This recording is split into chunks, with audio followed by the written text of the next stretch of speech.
ചൂട് സമയത്ത് തണ്ണിമത്തനെ വെല്ലാൻ വേറെ ആരുണ്ടെന്ന് ചോദിച്ചാൽ അത് ഇത് മാത്രമുള്ളൂ കേട്ടോ. എനിക്ക് തണ്ണിമത്തനേക്കാൾ കൂടുതൽ ഇഷ്ടമുള്ള ഒരു ഐറ്റമാണത്. ഇതാണ് പുട്ടുവെള്ളരി. ഈ ഒരു ടൈം ആകുമ്പോൾ കൃഷി ചെയ്യുന്ന പാടത്തുനിന്ന് നമുക്ക് തിരിവ് വരുന്നതൊക്കെ കുറേ കിട്ടാറുണ്ട് കേട്ടോ. അപ്പോൾ അങ്ങനെ ഒന്ന് കിട്ടിയതാണ്. അപ്പോൾ എൻ്റെ ക്ഷമ കുറവ് കൊണ്ട് ഞാൻ ഒരെണ്ണം പെട്ടെന്ന് തന്നെ എടുത്തു. അത് വലിയ കാര്യമായിട്ട് മൂത്ത് പൊട്ടിയിട്ടുണ്ടായിരുന്നു. ഇത്രയും നമുക്ക് കിട്ടിയിട്ടുണ്ടായിരുന്നു കേട്ടോ. ഇതൊക്കെ ചെറുതൊക്കെ തിരിവ് വരുന്നതാണ്. ഒരെണ്ണം വലുതുണ്ടായിരുന്നു, അത് നല്ല മൂത്തതായിരുന്നു. മിക്കതും അത് പിറ്റേ ദിവസത്തേക്ക് ആകുന്ന രീതിയിലായിരുന്നു കേട്ടോ.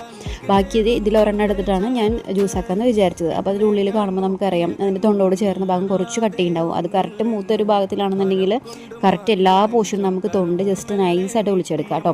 അപ്പോൾ ആദ്യം ഞാൻ ചെയ്തത് ഇതിലോട്ട് കുറച്ച് പാലും പഞ്ചസാരയും മിക്സ് ചെയ്തിട്ട് ഒന്ന് സ്പൂൺ കൊണ്ട് ഉടയ്ക്കാനാണ്. പക്ഷേ അത് നല്ല രീതിയിൽ മൂക്കാത്തതുകൊണ്ട് തന്നെ ഫുള്ളായിട്ടൊന്നും ഉടഞ്ഞിട്ടുണ്ടായിരുന്നില്ല. അപ്പോൾ ഞാൻ മിക്സിയിൽ ജസ്റ്റ് ഒരു കറക്കി കേട്ടോ.